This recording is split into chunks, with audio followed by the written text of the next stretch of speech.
Hello everyone, good morning. কেমন আছো সবাই? চলে আসলাম তোমাদের জন্য নতুন একটি ব্লগ নিয়ে। তো দেখো, আজকে আমি সকাল সকাল ঘুম থেকে উঠে পড়েছি, তো কেউ ওঠেনি, পাড়াটা একদম ফাঁকা ছিল।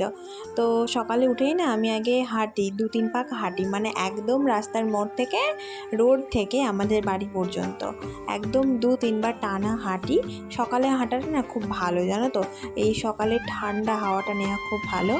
আর আমি না আগে উঠতাম না, ভালো লাগতো না, আর এখন সকাল সকাল উঠে পড়ি। ওই দেখো আমাদের লোকনাথ মন্দির একদম রোডের সামনেই মন্দিরটা। তো যখন লোকনাথ পুজো হয় জ্যৈষ্ঠী মাস 19 তারিখে, তখন খুব ধুমধাম করে হয়, অনেকে অনেক জায়গা থেকে আসে, অনেক দূর দূর থেকে আসে। তো বাড়ি চলে এসেছি আমি। তারপরে কিছুক্ষণ পর দেখি মা রান্নাও বসিয়ে দিয়েছে। আমাদের না রান্নাটা একটু তাড়াতাড়ি বসায়, সকালের জলখাবারের ভাতটা ওই 8টা সাড়ে 8টার দিকে বসিয়ে দেয়। তো বেশিরভাগ টাইম জলখাবারের ভাতটা আমিই রান্না করি। তো মা আজকে ফাঁকা ছিল বলে মাই বসিয়ে দিয়েছিল। তারপরে আমি জামা কাপড়টা একটু গুছিয়ে নিয়েছিলাম। এই যে এই ক্লিপটা, এটা আগের দিনের, ঠিক আছে। তো আগের দিনের শাড়ি টাড়িগুলো একটু এলোগোছো ছিল বলে আমি গুছিয়ে নিচ্ছিলাম।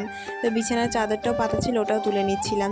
আমি না ডাবল বেডশিট পেতে থুয়ে দিই, কেন জানি না আমার অভ্যাসে দাঁড়িয়ে গেছে 2টো করে বিছানার চাদর পেতে শোয়া। তো সেই জন্য দেখো রোজই আমি এরকম, রোজ না হলেও 2-3 দিন পর পর চাদরটা, একটা চাদর তুলে তো সেটা কেচে নিই ভালো করে। তো দেখো আমি তারপরে আম কাটতে বসে পড়েছিলাম। তো এর আগের দিন বাবা আম নিয়ে এসেছিলো বাজার থেকে। তো দেখো আমটা দেখাচ্ছে এরকম, কিন্তু বেশ মিষ্টি ছিল। সেটা কি আম তোমরা একটু বলে দেখাও তো, দেখি কে কে পারে, কমেন্টে বলে দেখাও। তো ভালো করে সুন্দর করে সাইজ করে কেটে নিচ্ছিলাম আমটা আমি।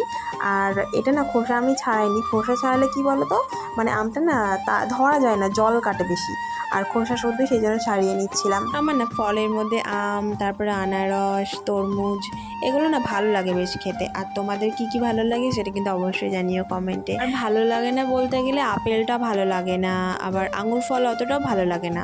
মিষ্টিটা যাবো একটু ভালো লাগে, টকটা তো একদমই ভালো লাগে না, অনেকে আবার টকটাই বেশি পছন্দ করে। আবার কিছুটা পেয়ারাও এনেছিল বাবা, তো সেটাই আমি খুলে নিচ্ছিলাম। আর পেয়ারাগুলো বেশ মিষ্টি ছিল আর দেখতেও খুব সুন্দর ছিল, একদম সবুজ টুকটুকে। আমার না এরকম সুন্দর দেখতে ফলগুলো না একদম কাটতে ইচ্ছা করে না, মনে হয় কি শোকেসের মধ্যে সাজিয়ে ধুয়ে দিই। তো কি আর করার, এগুলো তো মাটির না, মাটির হলে বেশ সাজিয়ে ধুয়ে দিতাম। তো কি আর করার, খাবার জিনিস তো নষ্ট করতে নেই, তাই না। তো এইদিকে বাবা সকাল সকাল বাজার চলে যাচ্ছিল, তো সেই জন্য আমাকে জিজ্ঞাসা করছিল যে কি কি সবজি আছে না আছে একটু দেখে দিতে। তো আমি সেটাই দেখছিলাম যে কি সবজি আছে না আছে, আবার বাইরেও বার করেছিলাম কিছুটা।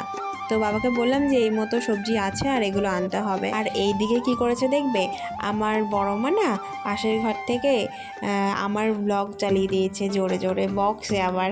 তো আমি সেই শুনে ছুটতে গিয়ে দেখি, হ্যাঁ এই তো আমারই ভয়েস, আমার ব্লগই দেখছে।